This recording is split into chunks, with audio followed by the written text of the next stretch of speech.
You ask Tiger to calculate. This deals with linear inequalities with one unknown. The final result is u greater than 56. Let's solve it step by step. Isolate the u.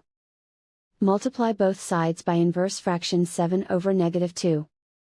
Whenever you multiply or divide by a negative, reverse the inequality sign.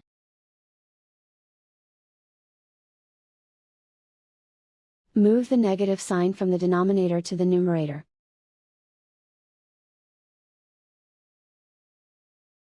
Group like terms.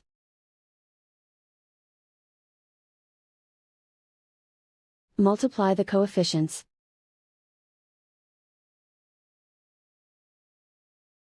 Simplify the arithmetic.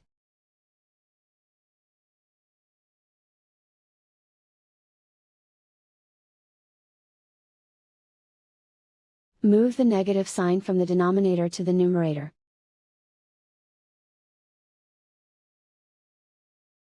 Multiply the fractions.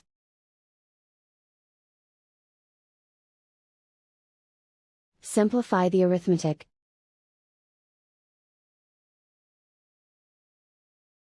Plot the solution on a coordinate grid. And so the final result is u greater than 56.